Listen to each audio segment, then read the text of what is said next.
Hello everyone. In this video we get to learn about the anatomy of the tongue. So let's begin.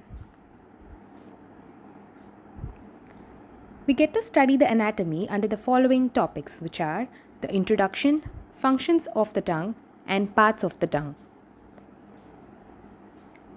Tongue is a muscular organ located in the floor of the mouth. It is associated with various functions. They comprise of skeletal muscles which are voluntary in nature.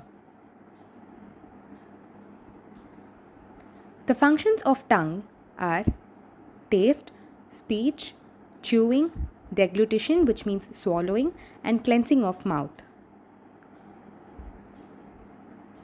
Now let's look at the parts of the tongue. The tongue has the following parts, namely the root, tip, and the body of the tongue. The body of the tongue has further divided into the upper surface and lower surface of the tongue. The upper surface is the curved part, also known as the dorsum of the tongue, and it also has the inferior part, which is confined to the oral part only. The root is attached to the styloid process and the soft palate above, and to the mandible and hyoid bone below. Because of these attachments, we are not able to swallow the tongue itself.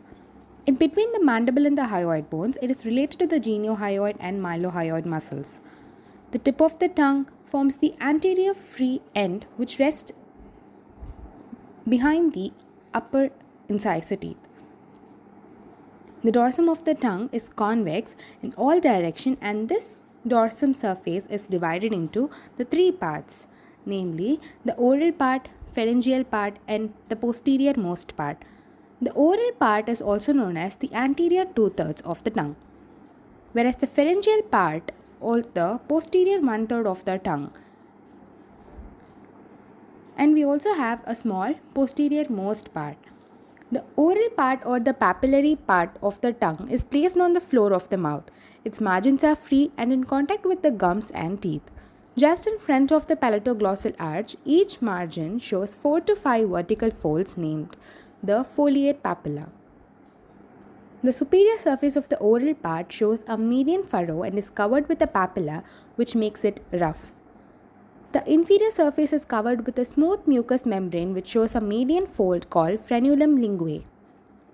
On either side of the frenulum, there is a prominence produced by the deep lingual veins. More laterally, there is a fold called plica fimbriata, and that is directed forwards and medially towards the tip of the tongue. Now let's move on to the pharyngeal part. The pharyngeal part of the tongue is also known as the lymphoid part, lies behind the palatoglossal arches and the sulcus terminalis. Its posterior surface, sometimes called the base of the tongue, forms the anterior wall of the oropharynx. The mucous membrane has no papilla but has many lymphoid follicles that collectively constitute the lingual tonsil. Here, some mucous glands are also present. Finally, we have the posterior most part of the tongue, which is connected to the epiglottis by 3 folds of mucous membrane. These are the median glossoepiglottic fold and the right and left lateral glossoepiglottic folds. On either side of the median fold, there is a depression called vallicula. The lateral folds separate the vallicula from the piriform fossa. And here is a picture which depicts all the parts of the tongue in detail. We can also find some papillae of the tongue in this picture, which will be explained in detail in the upcoming videos. Thank you for watching.